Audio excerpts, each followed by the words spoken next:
被调剂到中医专业后，我的身体里多了一个女人的灵魂。她自称是中医圣手，从此校霸骨折我正骨，舍友痛经我针灸，几味药下去，解决了院长夫人多年的疑难杂症。在众人的钦佩目光中，她兴致勃勃地问我：中医名扬天下了吗？我有些尴尬的点头又摇头。扬啦，现在针灸看米国，中药看岛国，就是在华夏快失传了。高考填志愿，我服从调剂，从热门的计算机专业被调剂到了中医专业。我爸摇头，看着手里的录取通知书叹气：我们家200年族谱就出过一个，也是唯一一个女神医，没家中医这碗饭不好端啊，传女不传男，规矩多还没人信。我妈也摇头：中医怎么就业啊？你以后要去开中医推拿馆吗？看看你堂姐萱萱去年考上了军校，还包分配嘞，咱们这专业听着就老气横秋的。我分不够高，我不敢讲话。其实学校是个好学校，交通大学，所在地也是个1线城市，要不是调剂我还不一定进得去。不就是学中医吗？大不了毕业了干别的吗？专业不对口就业不很正常吗？反正文凭我混到了，好歹考上了个1线本科。我爸带着我去祠堂给祖宗磕头，他老兴奋了。祖宗哎，我们梅家又出了一个大学生啊！我女儿梅亚丽考上了交通大学的中医专业了。我磕头，祖宗牌位前的烛火被风吹得晃了晃，只听我爸又纠结道：祖宗啊，就是这中医专业我们都不懂啊，现在的世道也不信这个，也不知道这孩子能学成什么样。我又磕头，祖宗牌位前的烛火晃得更厉害了。我爸目光坚决：祖宗我学中医就中医了，大不了让他以后转专业，只要您能保佑我女儿4年后找个好工作，嫁个好人家。这次我没磕，低声跟他说：爸，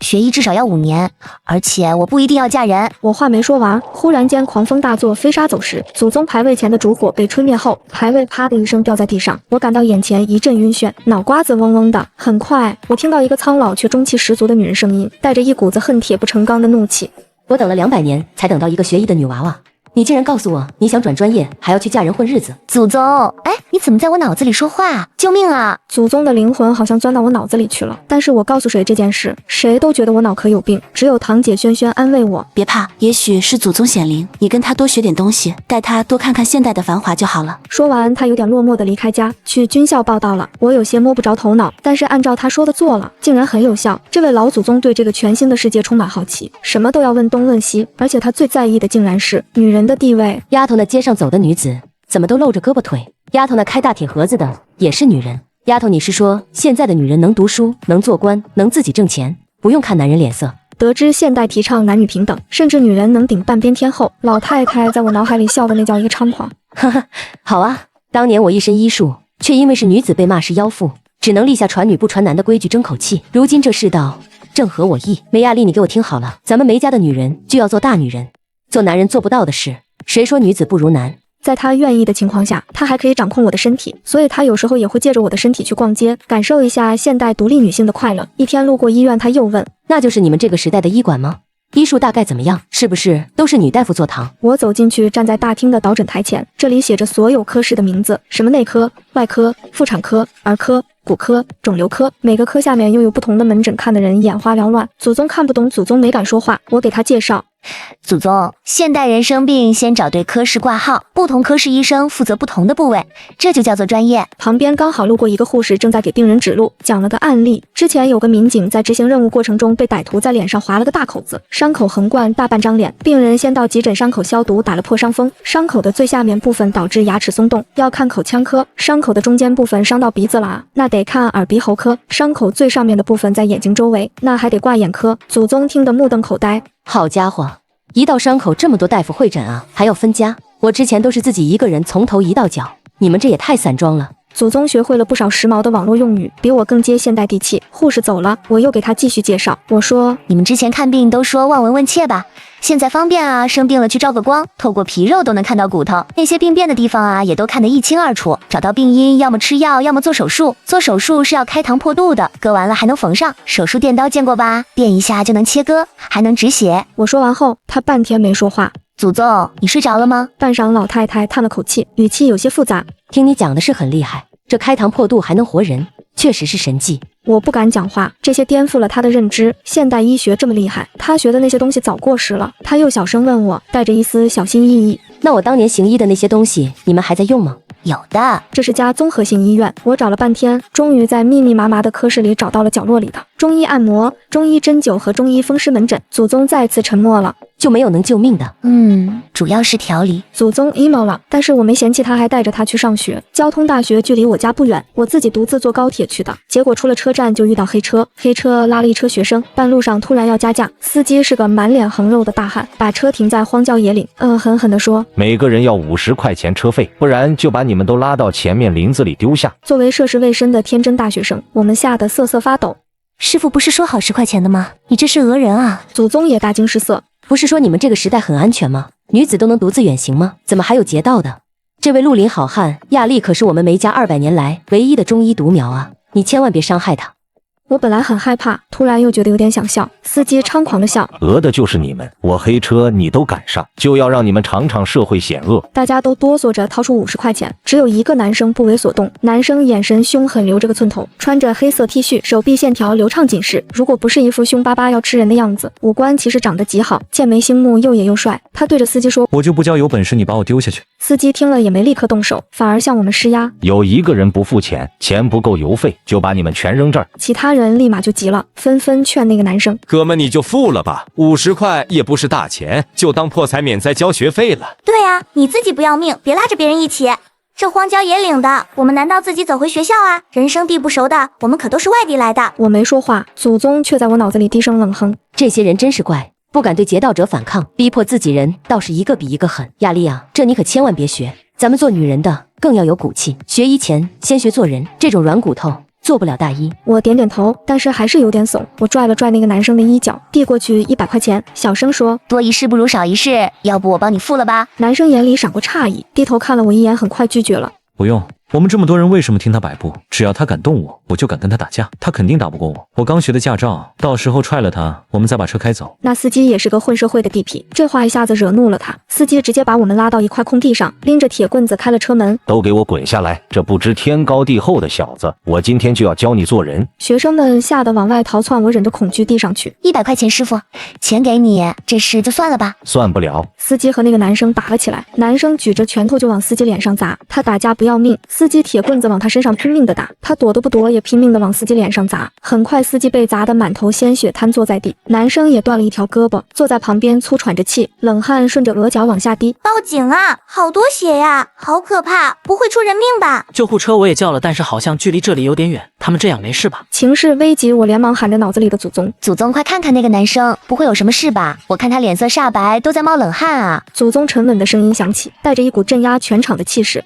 丫头别急，身体控制权让给我一下，让祖宗来教教你什么叫妙手回春。我刚想把身体控制权交给祖宗，就被人一屁股拱到旁边去了。人群里窜出一个嗓门大的，长得白白净净，戴着个金丝眼镜，看着斯文。我想起了小说里的形容斯文败类，他叫莫明丽，其实是个大2的学长，也是这趟黑车的受害者之一。莫明丽拦着我们说，咱们谁也别动啊，就站在这里等警察来，是他俩互殴，跟咱们一点关系都没有。我皱眉，还真没冤枉他。果然一副败类德行，我要去看那个受伤的男生。莫明丽把我也拦住了，一副过来人的样子劝说，小学妹别怪我没劝过你啊，你去乱碰，回头他们出了什么毛病都赖你身上，医药费都能讹你个几万块，请问你赔得起吗？祖宗在我脑子里气笑了，这龟孙子刚才怎么不站出来，现在知道站出来了当指挥官呢？那个男生坐在那里脸色煞白，骨头都错位了，这姓莫的就站在旁边看着，甚至还要拦着其他人去帮他，放在战场准是卖国贼。我本来有点怂，但是也被祖宗的怒气感染了，尤其是想到那个男生是为了大家才受的伤，于是我重复了祖宗的话，大声质问莫明丽。莫明丽一脸理所当然的样子，刚才他俩互殴，又是拳头又是棍棒的，打到身上那是要命的，我一个学生哪敢去啊？现在他们丧失战斗力了，我当然要主持大局，我这是为了保护大家。这下我也懵了，这人也太不要脸了。要知道那个男生是唯一敢站出来说话的人，而我们这些人甚至连帮他都不敢。祖宗在脑子里教导，亚丽做人要有担当，咱们女人更不能让人看扁了，去推开他。于是我一把推开莫明丽，冷声道，那就把路让开，怂包。我把身体控制权交给了祖宗，祖宗一碰男生胳膊，他就疼得倒吸冷气，男生咬着牙，眼神依旧凶狠。死不了，救护车一会儿就来，不用管我。祖宗控制着我的手，对着男生的胳膊看来看去，又摸来摸去。男生被一个女生这样上下其手，脸都红了，有些不自在。我问祖宗，真没事吗？祖宗回我，问题不大，就骨折了，有些错位，但是会很疼。不过这小伙子身体底子好，阳气足，是个练武的好苗子。刚才被骂怂包的莫明丽也站出来了，指着我说，让你别管，你偏管，你就是看他长得帅，要过来占便宜吧。现在的女生啊，真是……我羞愤到脑壳疼，祖宗眼皮都不抬，甚至开始搭讪男生。小伙子，你叫什么名字啊？我惊了，祖宗干嘛啊？坐实我是个女色魔啊！祖宗啊祖宗，我也是要脸的好不好？莫明丽冷哼，其他几人也开始窃窃私语。男生有些不自在，撇过脸，浑身紧绷，像是真在防备色魔。真不用管我，你离远点。我在脑壳里想着，完蛋了，学还没上，脸先丢完了。祖宗微笑着用我的声音温柔说道：别怕啊，我叫梅亚丽，就是想感谢一下你帮助了我们。你家住哪里呀？家里几口人呀？我想当场去世，顶着我的身份就可以为所欲为了吗？想不到你是这样的祖宗，周围人都一脸八卦的观热闹。这回我是真说不清了。男生隐隐有些崩溃，甚至都不觉得疼了，只觉得这个女生是不是脑子有点问题。祖宗反复问了好几次后，男生实在受不了了，大声喊出：我叫霍成野，今年大一，机械系，家住 A 市 X 区 X 路，求求你别再问了。咔嚓一声清脆的骨头声音响动，霍成野的话戛然而止。祖宗，我的好祖宗！他趁着霍成野注意力分散的瞬间，把骨头接上了。霍成野一脸惊奇地挥动胳膊，发觉自己能动了也不疼了。这时祖宗站起身来，拍了拍手，在脑子里对我说道：亚丽，纠正一下，我们那个时代没有赤脚医生的说法，他们都叫我。那一刻，霍成野惊讶的话语和祖宗的心声重合在一起。神医，我被震撼了1秒。不过骨头接好的下一秒，救护车就呼啸着来了。医护人员看了看霍成野的胳膊，一脸懵，这根本没事啊。小伙子，你要是真骨折了，还得去挂个号，拍个片子确认一下。不过摸着骨味很正啊。霍成野连连摆手说他没事，甚至还能再抡2拳给那个莫明丽看看。祖宗这下子听明白了，你们这里什么病都这么麻烦吗？接好了也要再去照那个什么光。西医有西医的治法，中医有中医的手法。不过祖宗又高兴了，亚丽啊，我觉得我又可以了。这小伙子身体壮实，接骨手感不错。祖宗意味深长，你知道一个大夫的立命之本是什么吗？我摇了摇头。祖宗傲然道：是救人的本事。当一身本事再次发挥作用，哪怕换了个世道，我也能重新站起来。大夫的立命之本就是手底下见真章。立命之本是什么我不知道，反正学生的立命之本肯定是我得顺利毕业啊。救护车拉走了头还在流血的司机，警车把我们一群坐黑车的学生拉走了。讨厌的莫明丽一上车就递烟老成的开始套近乎。警察叔叔辛苦，警察叔叔抽烟。警察叔叔拒绝了他的烟，让他赶紧上车。莫明丽急了，拉着门框不敢上。警察叔叔，我良民啊，这打架真跟我没关系，要抓就抓他们俩。他直接把我和霍成也指了出来。警察叔叔无奈解释，所有涉案人员都要去做个笔录，没事就会放了你们的。莫明丽一转头，我和霍成也直勾勾看着他。我对着莫明丽翻了个白眼，霍成也在旁边冷哼了一声，低声骂道：孬种！莫明丽尴尬，转过头就去问警察叔叔：这是不会在我档案里留记录吧？不会影响我毕业吧？不会影响我以后考公吧？祖宗都吐槽，这男人怎么光想着自己啊，一点担当都没有，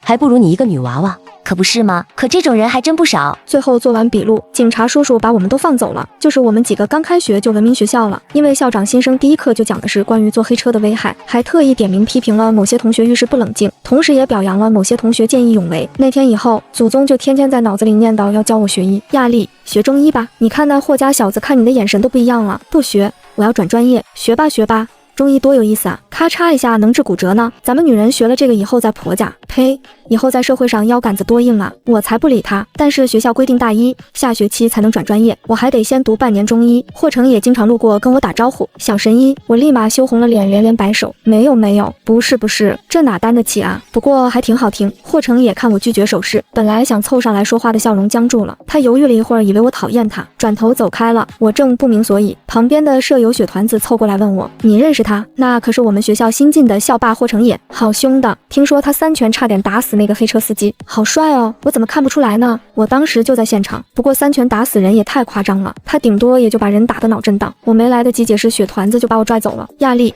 那边社团招新，我们去看看吧。他拽着我的手有些冰，祖宗也被冻得哆嗦了一下。这丫头气血不足，宫寒的厉害啊！白胖都是阴虚造成的。招新的社团很多，祖宗一看到医学社就走不动路了，他开始闹了。亚丽，这个社团有意思，我们加入这个吧。你看这画的图，虽然丑了点，但也算是同道中人。我能不知道他打的什么算盘吗？他肯定是想我去学中医，好继承他的衣钵，把梅家医术发扬光大。于是我迈腿就走，看一眼就走。哎呀，看看吗？你看这个社团还有药草做的香囊，驱蚊辟邪还漂亮，多有意思啊！留下来吧。我认命的去拿社团申请表，谁知刚写名字，申请表上就多了一只黑手。我们社团不是谁都能加入的。我抬头一看，这不是那个讨厌的莫明丽吗？我看到他就想骂，于是我说，我中医专业新生梅亚丽凭什么不能加入？莫明丽冷哼一声，推了推金丝眼镜，眼神里满是轻蔑。我这才知道他也是个医学生，不过是学临床医学的，据说家里还是做西药代理的。很有钱，是医学社的副社长。他说我们每年招新8个人，中医的只招2个，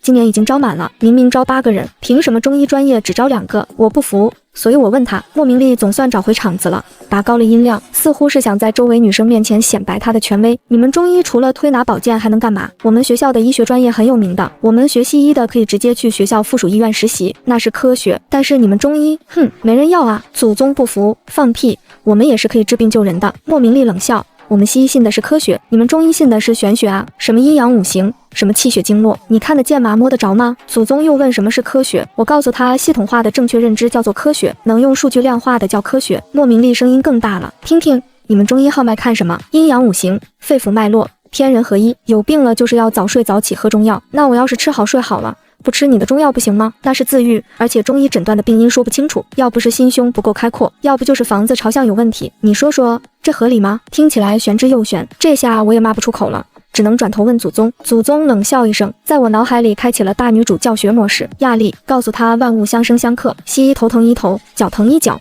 病症是显处，但是病状之外的地方，谁能说就没有病呢？我们中医注重人和自然的关系，人体的脏腑脉络之间的关系，怎么就不算你说的什么科学呢？西医分科室，把人拆成零件修，中医从头治到脚，因为中医把人体看作一个整体。再告诉他，人体本身就有强大的自愈能力，中医就是帮助发挥自愈能力最大效用。至于诊断，那是他学艺不精，看不懂老祖宗的智慧。我听了似懂非懂，最后这些话转化在我口中，就成了万物相生相克，中药药到病除，西医仪器还可以借我用用，我也行。祖宗扶额亚丽，你的天赋并不是不高，主要是嘴皮子不行。莫明丽狞笑，你不是庸医是什么？还借仪器，你会用吗？在骂了2句后，我知道了莫明丽竟然是医学社的副社长，掌管生杀大权，长见识了。我当场就告辞，莫明丽都懵了，这就走了。我话还没说完呢，我要好好教育教育你这种迷信思想，傻子才不走啊！莫明丽是副社长，我还去，不等着让他穿小鞋吗？就是祖宗有些失落，要是加入社团，应该可以经常切磋医术吧。这小子虽然讨厌，但那个社团里好像有不少好药材。看来祖宗还挺好斗。谁知道我们刚走到一半，身边的雪团子突然脸色煞白，他捂着肚子，扑通一声蹲在了地上。雪团子，怎么了？雪团子脸上没有一点血色，抓着我的手说不出话来，手指冰凉的吓人。祖宗救命！这里动静有点大，周围人也都围了过来。莫明丽第一时间躲得老远，暗骂。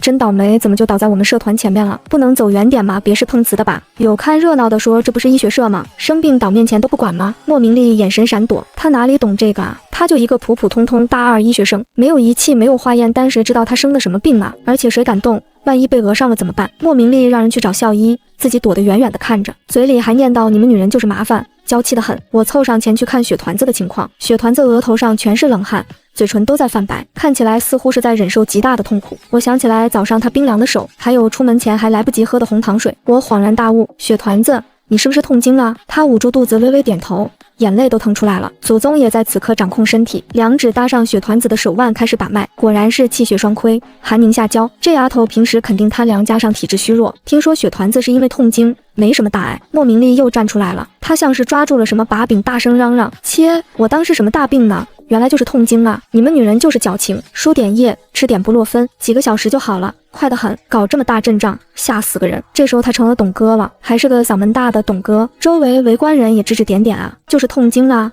搞这么大架势，这么严重的痛经没见过啊，这表现也太夸张了吧。雪团子听到他把这种隐私的事情道出后，又羞又恼，气急攻心更疼了，甚至马上都要晕过去。祖宗眼神一冷，这男人嘴真碎，痛经疼起来是要人命的，他懂个屁。亚丽，替我找包银针来。祖宗控制着我的身体，对着雪团子坚定的说，我现在就能让你不疼，你愿意信任我吗？雪团子看着我，含泪点头。祖宗一把抄起旁边医学社展示用的一包银针，那是他们用来装样子的，借用一下。我一把扛起雪团子，直接冲进了医学社帐篷里的小木床。祖宗力气竟然还挺大，后来我才知道，祖宗当年经历过大疫，扛过不少死人，这点重量不算什么。帘子一拉，隔绝了外面的视线。莫明丽在外面喊，哎，你干什么？那是我们的展示品，你别乱动，出了事你负责啊。帘子里，祖宗手法如电，几根银针准确地扎入关元、气海、三阴交、年转、皮叉，一股暖流顺着银针进入雪团子的身体。仅仅过了10分钟，帘子再次拉开的时候，雪团子自己走了出来，脸色虽然还有些苍白，但已经能站直了，眼神里满是不可思议。看热闹的人惊呆了，卧槽，这就好了，刚才还是半死不活的，这就走出来了。诡计多端的医学社，这是今年的招新表演节目吗？太逼真了吧！我有点震惊，但是我又有点想学。现在报名应该不晚吧？这么一出闹玩，医学社的入社申请表被一抢而空，大家看我的眼神都变了，那是看大神的眼神。我这时才明白了祖宗说的立命之本，甭管是中医西医，只要能治病的，那就是值得认可的。医学社的社长这时候也出现了，是个高挑的学姐。她询问情况后，众人指向了平平无奇的我。社长兴奋且礼貌：“同学，你要不要加入我们社团啊？”我上前指着莫明丽告状，她说不收我们中医专业的学生，还说中医是玄学，骗人的。社长挑眉询问莫明丽：“哦，莫副社长是这样吗？”莫明丽支支吾吾，脸色难看至极。社长把她推开，他说了不算，我们社团就缺你这样的人才加入我们吧。以后中医部你说了算。我挑衅地看了一眼莫明丽，然后在她气愤的眼神里点头。祖宗在我脑子里笑开了花，哈哈哈哈！看到那小子的脸色了吗？这就叫实力打脸。亚丽记住了，咱们女人要想站得稳，手里就得有绝活。但是我却陷入了沉思。我想起来这些天看过的那些新闻，不由产生疑问：为什么黑中医最狠的都是国人自己？为什么米国人学针灸，岛国人收购药企，华夏人自己却不鼓励学习中医？我见识过中医的神通，却也听过了中医的黑料。我突然对中医产生好奇，我想知道它究竟是一门什么样的学科。在祖宗兴奋的声音里，我听见了自己的声音，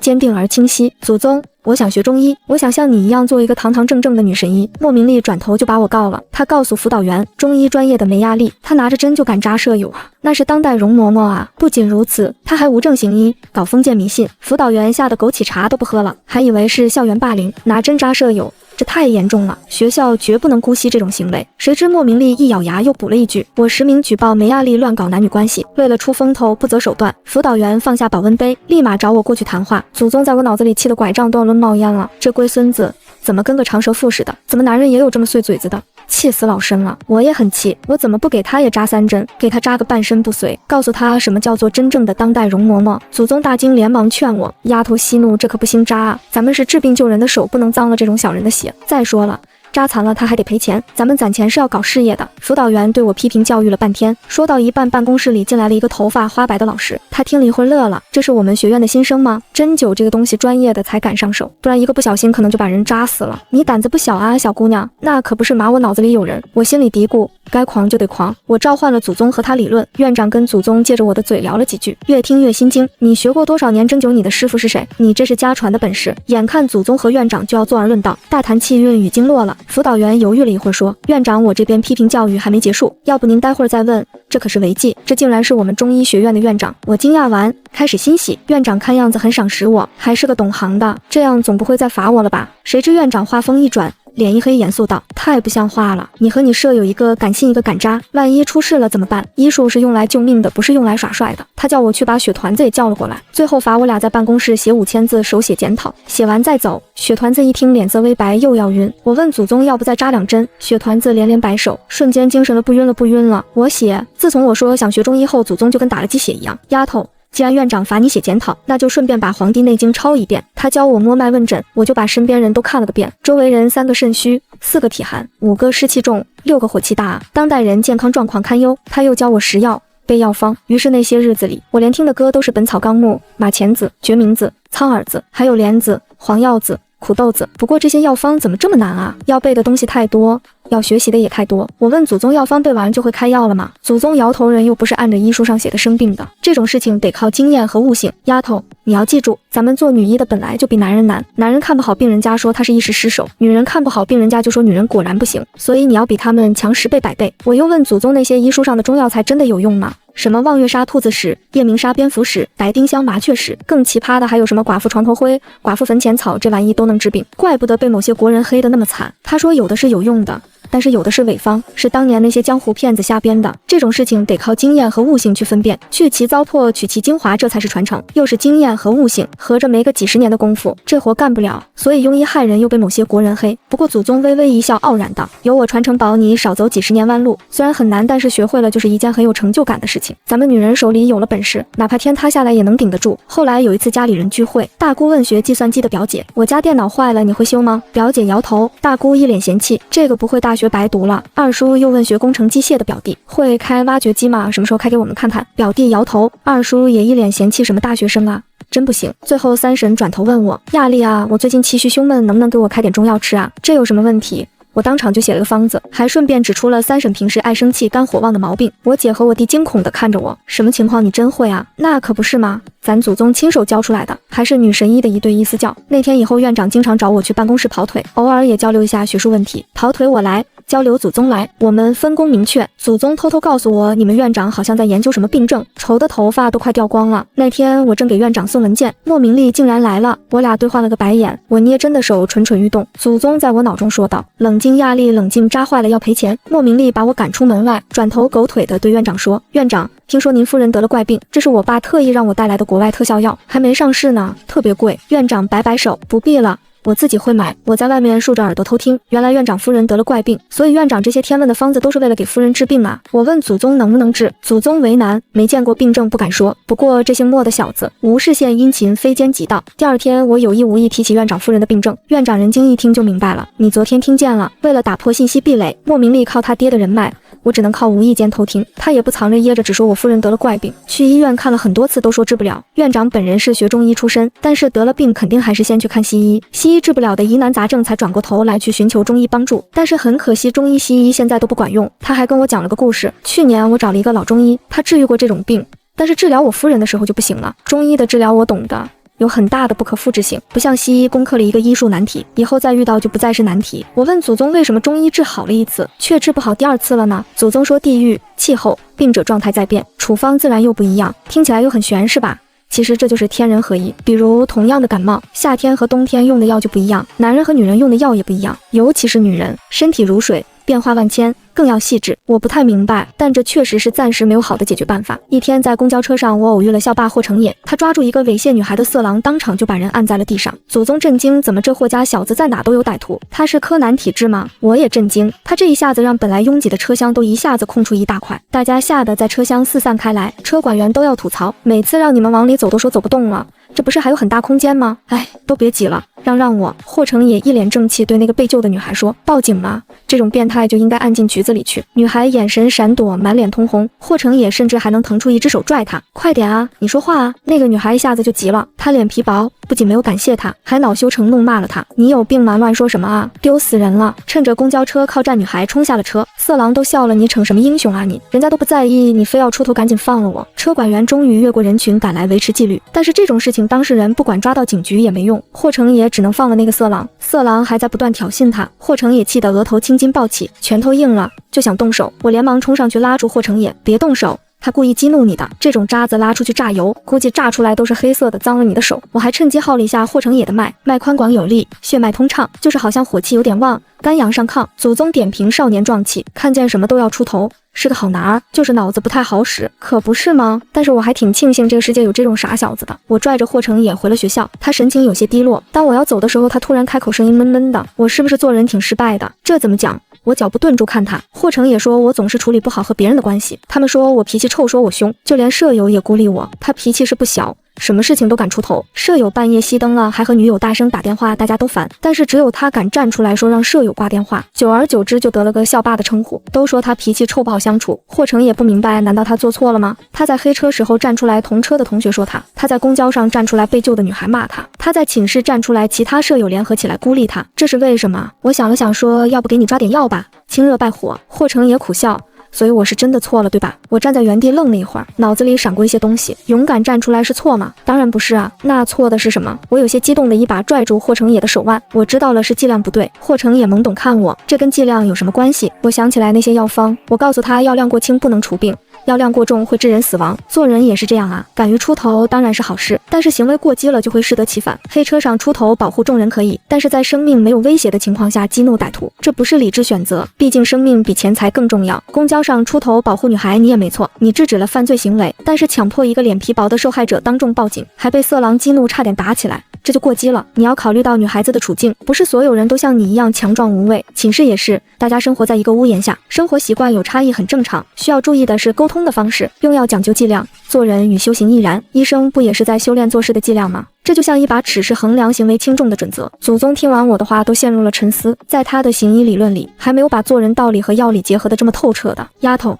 你这悟性随我。祖宗很满意，霍成也反复回味这些话，眼睛越来越亮。原来是这样，我是腰劲太大了。我也兴奋地拍了拍霍成也的肩膀，我也懂了，多亏了你。霍成也僵在了原地，看着我搭在他肩膀上的手，耳朵慢慢染上红晕。第二天我就跟院长说了这个剂量的理念，院长点点头。所以中医的成功很难复制，因为度最难把握。祖宗在旁边补充，因为中医用药要考虑环境气候和病人身体状况变化，这些在变治疗的方子自然也要变。按照中医的思维模式，是没办法做到一个病症永远用一个方子的。中医要根据变化去调整用药，这就是辨证施治。正巧莫明丽这人又来了，他又开始显摆。院长，你信他们中医干什么？我们西医学的是解剖，做的是实验，每个病症都有对应的参数，我们做量化，做标准化的。你们中医不行啊，太虚了。这回我懂了，中西医就是两种不同的文化体系，就跟做菜一样。西餐食谱也喜欢搞参数化，搞量化，加入面粉多少多少克，放多少升油，油温多少度，炸多少分钟，就算是新手也能按照这个规则来做菜。现在不还流行什么分子化料理吗？都是西方科学体系下的产物。中餐食谱典型的承载了华夏文化的内核，放盐少许，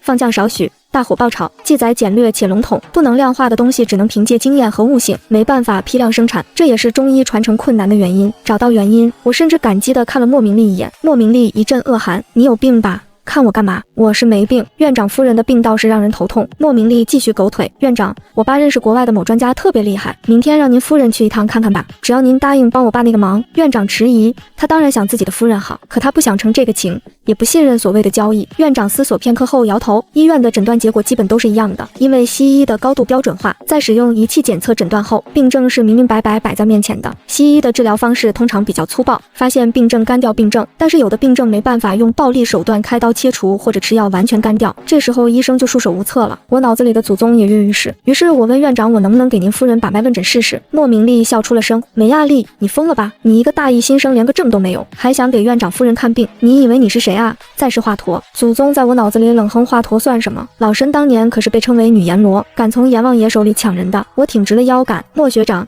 你这么看不起中医，那你在这个中医学院待着干嘛？是为了当卧底吗？莫明丽被噎住了。院长，让我试试吧，反正再坏也就这样了，不是吗？院长看着我稚嫩的脸，又看了看我坚定的眼神，最终叹了口气，来都来了，你自便吧。他已经病急乱投医了，要知道我现在可是无医师资格证，年仅18岁，中医专业大一新生。祖宗安慰我，压力别怕，祖宗还在呢，咱们今天就让这帮男人看看什么叫巾帼不让须眉。莫明丽看我一次笑一次，你就当做我们治疗的旁观者吧，别添乱就行。我的把脉和问诊时间有些长，甚至来了好几次，眉头越皱越紧，是连祖宗都觉得棘手的病症。莫明丽笑得越来越得意，真当自己能治啊？你要是能治，我都能上天。院长眼里的光也在逐渐熄灭，只有院长夫人一个病人似乎精神头还不错，她生病前一定是个活力十足的老太太，现在还能瘫在病床上骂死老头子，天天哭丧着脸干什么？我还没死呢，该干嘛干嘛去，天天上医院陪我干嘛？我想吃红烧肉，院长快被骂哭了，吃就知道吃，医生说不能吃油腻的。期间有一次莫明丽他爸来跟院长谈话，我不小心又听到了，院长，我是做中药才发家的，后来转行做西药仿制药了，很多老牌中药企业已经不行了，我们有国外的老板想要收购，我知道你在很多企业都说得上话，希望给我们搭个线。院长没有立刻拒绝，他有些迟疑。莫爸继续劝，我们是在帮助这些老企业，他们没钱，我给他们赚钱，有什么不好啊？还能引进国外先进技术呢。院长问，可是要把中药配方卖到国外。莫明丽后来有一次骂人被我听见了，老东西，中医有什么好的？现在有外企接手还不高兴，真是死脑筋。我没忍住，跳出来问他，如果真的不好，外企为什么抢着收购？难道他们是漂洋过海来做慈善的吗？他被我问得愣住了。院长最后还是拒绝了，因为院长夫人说，天天插管子躺在床上跟死有什么区别？人总要死的，想用我威胁老头子。省省吧，我就算死也不吃你们莫家的药。即使被疾病折磨着，他依旧心态很好，骨头很硬。莫他爸带着莫明丽气冲冲走了，你们会后悔的，我等着你们来求我，到时候就没有这么好谈了。我看到院长似乎有些颓唐，又跟他聊了会儿，院长突然抬头直视我，我知道的。我吓得一颤，以为他发现了祖宗的秘密，谁知他话锋一转说，我知道的，针灸在米国已经纳入医保，甚至已经应用到军队。我知道的，岛国研制了很多汉方药，现在把目光投向了华夏市场。我知道他们看中了中医，我们不要的东西，他们视若瑰宝，可我们自己人却在丢掉它。祖宗和我沉默良久，最后祖宗有了抉择。他曾经说过，一个大夫的立命之本是救人的本事。在如墨浸染的夜里，他撕开黑暗，点燃那盏灯火。在绝望和彷徨中，他控制着我的手，挥笔写下最后的药方。亚历，这是我毕生绝学，也是我当年为了救治瘟疫以身试药才得来的方子。只要中医还能够救人，那就一定能传承下去，哪怕是传给你这个傻丫头。我把药方交给了院长，祖宗亲自上身，理论相当有说服力，引经据典，把几个老中医说得一愣一愣的。院长找了几个老中医一起研讨，最后是院长夫人拍板，是呗，再烂还能比现在烂。我相信这个小姑娘，她眼睛里有光，跟我年轻时候一样。她是够豁达的。就是院长半夜在走廊偷偷哭成狗。中医的治疗是一个漫长的过程，因为它依托的是生命的维度，随着生命的变化而去生长。在治疗期间，祖宗和院长聊过几次中医传承的问题。学医难，学中医更难。主流医学是全盘西化的，再用西医的方式去评判中医，但是中医的理论基础和西医全然不同。学中医要先学经典著作和传统文化，要从思维方式上去转变。中医不是在治病，而是在帮助你的身体达到一个平衡健康的状态。我听得似懂非懂，但是大受震撼。我问祖宗中医要学多少年，祖宗说由我带你，10年刚刚入门。那么他能够陪伴我10年吗？我不知道，但是他在拼尽全力教我。他总对我说再多学一点，多一点，只要吾辈再多学一点，中医的传承便多一份希望。咱们女人既然接过了这根接力棒，就不能让它断在手里。到大一下学期开学的时候，院长夫人已经能够下地走路了，甚至能去广场跳舞了。莫明丽她爹的公司因涉嫌扰乱市场价格、勾结外资被调查了。我看到莫明丽很兴奋，莫公子什么时候上天？莫明丽恼怒，你有病啊！随口说说你也能当真？没想到他做人骨头软，说话还不算话。我和祖宗都表示了深深的唾弃。呸！我给了莫明丽一些建设性意见，以你的身体素质当宇航员估计费劲，但是等你死了可以把骨灰撒上去做太空葬啊，就是太空葬有点贵啊。听说你爹的资产都被冻结了，估计是没钱干这个了吧？我摇摇头，深感遗憾。莫明丽怒吼，为什么你总是和我作对？要是当年院长同意了我们交易，我爸公司根本不会被调查，因为没有做成那笔交易，他们成了外企的弃子，在关键时刻被丢出来背锅。莫明丽恼羞成怒，想要推我，却被一个人拦了下来，是霍成野。霍成野一只手就捏住了莫明丽的手腕，眼神凶狠。你想动他？问过我了吗？他拦住要动手的莫明丽，还不忘找辅导员告状。辅导员对莫明丽进行了深刻的批评教育，并要求他写14000字的检讨。霍成野偷偷告诉我，据说本来要求是5000字。莫明丽一通讨价还价，惹怒辅导员，加到了14000字。在讨价还价这件事上，看来莫明丽是懂行的，反向砍价第一人。他做完这些后，神采奕奕地问我怎么样？我现在做事是不是很有伎俩？我竖起大拇指，不战而屈人之兵。绝！开学没几天，学校发了一张表，转专业申请表。祖宗轻声问我，亚丽，我现在还记得你爸在祠堂前说的话，我记得你说过的要转专业，可是真正见识过中医神奇的人，又怎么可能无动于衷呢？就连我刚才推寝室门进来瘫在床上的血团子还在哀嚎，疼啊！亚丽，快给我再扎2针吧！偷偷的，千万别让辅导员发现了。我在转专业申请表的否上打个勾，或许需要很长的时间，或许需要付出许多的精力，或许相比其他专业并没有那么容易生存，可生命的维度很长，总要用它去做一些有意义的事。我告诉祖宗，我想传承中医，我想像你一样，做一个能把命运掌握在自己手里的女人。当我说出这句话的那一刻，身体内如同涅槃凤凰般燃起熊熊烈火，那力量散发到4肢百骸。亚丽，薪火相传，诸神不灭。祖宗的声音变得空灵而遥远，他似乎完成了一个阶段的使命，虽然还在，但把更多的主动权交给了我。可他留下的那些值得我用一生去研究。自神农尝百草至今，中医传承已有数千年，千年未绝者历经风霜。中医不应该只是医书里的传统医学，它应该跟随历史的车轮滚滚向前，成长为科学化的现代医学。薪火相传，历久弥新，这是吾辈的使命，更是我没压力的大女主之路。时间过得很快，大4那年，实习分配名单下来了。作为中医专业的顶尖苗苗，我毫无悬念地被分配到了本市最大的3甲医院，也就是那个跟我八字不合的莫明丽她家有关系的圣玛利亚医院。不过同人不同命，莫明丽靠着超能力和关系进了最风光的神经外科，每天穿着笔挺的白大褂跟在主任屁股后面，脖子上挂着最新款的听诊器，走路都带风。而我被发配到了中医康复科，位置在医院最偏僻的角落，旁边就是太平间，主打一个清静无为。报道第一天，莫明丽特意绕路过来嘲讽我，她靠在门框上，手里端着星巴克，一脸欠揍。哟，没压力，这点不错啊，适合养老。我看你也不用治病了，每天给病人算算命，说不定比看病赚钱。我正拿着抹布擦满是灰尘的诊疗床，闻言翻了个白眼。莫学长，印堂发黑，眼底清白，最近是不是总觉得后背发凉？也是，神经外科压力大，小心还没成名医，先成了神经病。莫明丽脸一黑，你就是嫉妒，你就守着你的破银针过一辈子吧。他走了，我继续擦桌子。祖宗在我脑子里冷哼，这孙子印堂确实发黑，那是倒霉催的。亚丽别理他。咱们这叫潜龙在渊。康复科怎么了？只要手里有本事，阎王殿门口我也能给他拽回来。虽然祖宗说的豪气干云，但现实很骨感。中医康复科真的很闲。代教老师是个快退休的老头，每天捧着保温杯看报纸，病人来了就开点膏药做理疗。我唯一的任务就是拔火罐，一天拔下来手都酸了，感觉自己像个流水线上的拔罐女工。直到那个女明星被抬进医院，那天动静很大，医院门口围满了记者。听说是一线小花苏苏拍戏时突然脸歪了，嘴也合不拢，口水直流。神经外科如临大敌，莫明丽作为实习生也有幸跟着主任去会诊。我在康复科都能听到莫明丽在走廊里吹牛的声音，这可是面神经炎，也就是面瘫。我们主任说了，要用最好的激素冲击疗法，加上抗病毒治疗，还要做高压氧。祖宗在我脑子里打了个哈欠，面瘫不就是口屁吗？风寒袭落，精气阻滞，几针下去就能好的事，非要搞得这么复杂。激素打多了，那女娃娃的脸还要不要了？我心里痒痒的，但也没办法，人家是 VIP， 轮不到我这个康复科的小实习生插手。谁知道3天后机会来了，苏苏的脸不仅没好，反而更肿了，甚至出现了药物过敏反应。经纪人在病房里大发雷霆，把枕头都扔出来了。这就是你们最好的医院，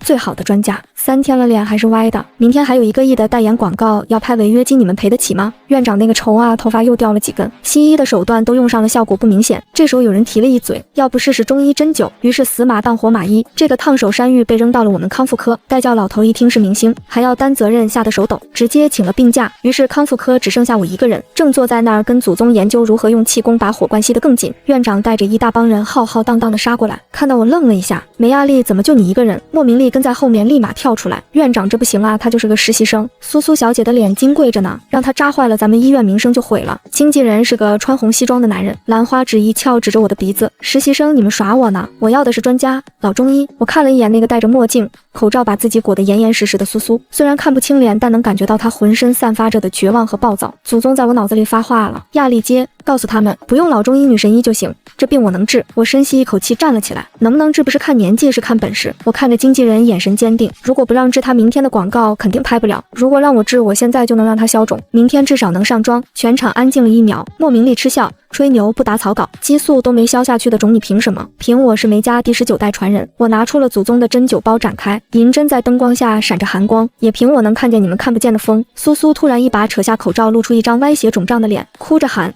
治，让他治，反正已经这样了，治不好我就曝光你们医院。压力给到了我这边，莫明丽在那边幸灾乐祸，拿着手机准备录像，估计是想拍下我翻车的瞬间发到网上。我让人把苏苏扶到治疗床上，祖宗的声音变得严肃而专注，像是在考场上指点江山的考官。丫头听好了，这女娃娃不仅是风寒，还有心火旺，肝气郁结，先扎地仓透夹车，这是治面瘫的主穴，手要稳，进针要快。我深吸一口气，捏起一根长针，莫明丽在旁边阴阳怪气，有这么长的针别扎穿了腮帮子，闭嘴。一声低沉的怒喝从门口传来，霍成也来了。他不知道什么时候混进来的，穿着一身黑色的安保制服，像尊门神一样挡在我和莫明丽中间。他眼神凶狠地瞪了莫明丽一眼，再废话我把你嘴也打歪，让你体验一下面瘫。莫明丽缩了缩脖子，不敢吭声了。有了霍成也护法，我心定了。地仓进，祖宗指挥我下针，针尖刺破皮肤，没有丝毫阻滞，直接透向颊车穴、合谷、太冲、开四关、泄热。几针下去，苏苏的眉头皱了一下，随即舒展开来。感觉怎么样？我问。苏苏含糊不清地说，热脸上有股热气在跑，还有点麻。那是得气了，我淡淡的说，手里不停继续施针。祖宗说还得加1针风池，驱风散寒。半个小时后起针，奇迹发生了。虽然脸还没完全正过来，但是那种油光发亮的肿胀肉眼可见的消退了一大圈。最重要的是苏苏试着动了动嘴，竟然能勉强闭上了。镜子，快给我镜子！苏苏尖叫。经纪人递过镜子，苏苏看着镜子里的自己，虽然还是有点歪，但已经不是刚才那个猪头了。他猛地抓住我的手，眼泪哗哗的流。医生神医啊，我感觉脸轻松多了，不像刚才那样像坠了块石头。经纪人也惊呆了，兰花指都在颤抖。这就好了。莫明丽举着手机的手僵在半空中，录也不是，不录也不是，脸色比苏苏刚才还难看。院长激动地拍大腿，好啊，我就知道没看错人。祖宗在我脑子里得意地哼起了小曲，小样跟老深斗，这叫真到病除。亚丽刚才那一手透穴刺法有我当年的3成火候了，不错，没给梅家丢人。我擦了擦额头的汗，看了一眼旁边的霍成野，他正靠在门边看着我笑，那眼神怎么说呢，像是自家养的猪终于学会拱白菜了，不对，是自家的女王终于登基了，剂量刚好。他用口型对我说，我回了他一个白眼，嘴角却忍不住上扬。这一战我在圣玛利亚医院一战成名，本来以为日子会好过点，结果第2天麻烦又来了。苏苏的广告是拍成了，但他在微博上发了条感谢信，直接艾特了医院，还特意提到了中医康复科的小神医。这下好了，粉丝们蜂拥而至，康复科门口排起了长队，全是苏苏的粉丝，有的说自己脸歪了，有的说自己腿瘸了，还有的说自己脑子有病，反正都要找小神医扎2针，待叫老头病好利索了，回来一看这阵仗，乐得合不拢嘴，直接把摊子扔给我。亚丽啊，能者多劳，这里交给你了，我去给院长汇报工作。我成了全医院最忙的实习生。而莫明丽因为在苏苏事件中表现不佳，被主任骂了一顿，发配到急诊科去缝皮了。那天中午我忙得连饭都顾不上吃，祖宗心疼了，亚丽歇会儿吧。这帮人大部分都没病，就是凑热闹。那个说自己失眠的，我看他精神的能打死老虎，那个说自己胃疼的，刚才还在门口啃猪蹄呢。祖宗，这就是明星效应，虽然累点，但至少让他们知道了中医不是骗子。正说着，霍成也拎着保温桶进来了，他现在是医院的常客，保安队队长都想招他入编。吃饭，他把保温桶放在桌上，打开是一碗热气腾腾的红烧肉，还有一碗绿豆汤，清热败火。我刚拿起筷子，门口突然传来一阵骚动，让开都让开，我们要见神医。一群穿着黑西装的人推开排队的病人，强行闯了进来。为首的是个中年男人，满脸横肉，眼神凶煞。他身后跟着2个保镖，还抬着一个担架，担架上躺着一个老头，双眼紧闭，面如金纸，一动不动。谁是梅亚丽？中年男人吼道。莫明丽不知道从哪冒了出来，一脸看好戏的表情，指着我，就是他是神医，什么病都能治。我心里咯噔一下，这莫明丽这是给我招祸呢。中年男人冲到我面前，一把揪住我的白大褂领子，你就是神医，我爸快不行了，西医说没救了，你给我治，治好了给你100万，治不好，他从腰间摸出一把弹簧刀，往桌子上一拍，我就让你陪葬。周围的病人都吓跑了。霍成也脸色一变，猛地冲过来，一把扣住中年男人的手腕，声音冷得像冰，松手。中年男人疼得龇牙咧嘴，但还是凶狠地瞪着我，治不治？我看了一眼担架上的老头，祖宗的声音在我脑海里炸响，前所未有的凝重。亚丽，别接，这老头已经是脱症了，阳气已绝，回天乏术，这是个死人。莫明丽这王八蛋，这是把你往火坑里推啊！这是医闹专业的医闹。我心里一凉，这是死局。不知刀在桌上，莫明丽站在人群后露出了阴毒的笑，看着那把还在晃动的弹簧刀。我还没来得及说话，脑海里那个苍老的声音突然变得极其不耐烦，磨磨唧唧，这等跳梁小丑也配在我梅家门前动刀。下一秒，我感到一股熟悉的热流瞬间席卷全身，脊背不由自主地挺得笔直，眼神中的惊慌瞬间消散，取而代之的是一种俯瞰众生的冷冽。祖宗，上号了，把刀收起来。我冷冷地开口，声音不大，却带着一股令人胆寒的威压。那中年男人一愣，竟下意识地缩了缩手。莫明丽见状急得大喊，别听他的，他就是想拖延时间，快让他治。我轻蔑一笑，甚至没有看那担架一眼，径直走向莫明丽。每走一步，莫明丽就忍不住后退一步，直到退无可退，撞在墙上。莫家小子，你急诊科的病历单上死亡时间写的是2小时前吧？莫明丽瞳孔地震，你怎么知道？因为死人会说话。我猛地回身，一把掀开担架上的白布，在众人惊恐的目光中，我双指如电，精准地点在尸体的几处大穴上，语速极快且铿锵有力，尸斑融合成片，指压不褪色，说明血液凝固已超2个时辰，下颌关节僵硬失僵以致头颈，还有真人营穴早已脉气断绝。我猛地看向那个中年男人，目光如炬，你父亲死于心梗，走得很快，本该入土为安，可这庸医为了陷害我，竟教唆你扰乱亡灵安宁，甚至让你把尸体抬来这里暴晒。你身为人子就是这么尽孝的。这一声怒喝如同惊雷炸响，中年男人看着父亲毫无生气的脸，再看看瑟瑟发抖的莫明丽，瞬间醒悟过来，他发出一声悲鸣，丢下刀，转身一拳狠狠砸在莫明丽脸上。姓莫的，你骗我，你说我爸还有救的，你个畜生！场面瞬间反转，莫明丽的惨叫声和家属的哭喊声混作一团。霍成也站在一旁，看着气场全开的我，眼里闪过一丝惊艳，默默收起了拳头，只负责拦住想要趁乱逃跑的莫明丽。无趣。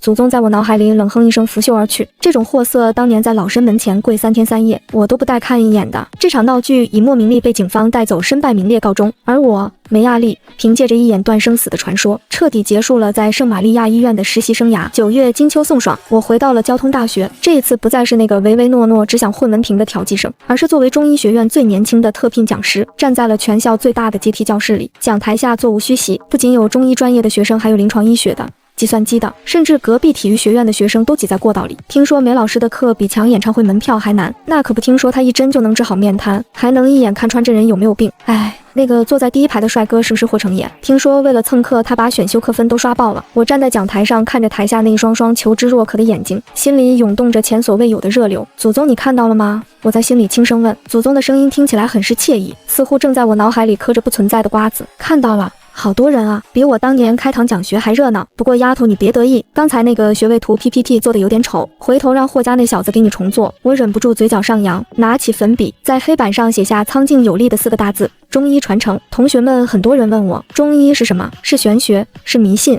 还是慢郎中？我转过身，目光坚定。中医是一门关于生命维度的科学，它不只治病更治人，它讲究天人合一。讲究阴阳平衡。在西医微观到细胞分子的今天，中医依然能从宏观的整体视角解决那些一切看不见的痛苦。有人说中医快失传了，但我告诉你们，只要这世上还有人相信它，还有人愿意去钻研它，心火就永远不会熄灭。台下掌声雷动，经久不息。霍成也在台下看着我，眼里的光比窗外的阳光还要耀眼。他冲我比了一个大拇指，口型说着剂量满分。下课后，我走出教学楼，秋风卷起几片落叶，却带不走校园里蓬勃的朝气。医学社的招新摊位前这次排起了长龙。那个曾经无人问津的中医分部，如今成了最热门的社团。我看了一眼远处的天空，心里忽然有些忐忑。按照小说套路，主角功成名就之时，通常就是金手指离去之日。祖宗，我试探着在心里问道：如今中医后继有人，我也能独当一面了。你的执念是不是消了？你是不是要走了？空气安静了几秒，随后脑海里响起了祖宗那熟悉的带着几分嫌弃又充满活力的声音：走，往哪儿走？我才刚学会用平板电脑刷剧，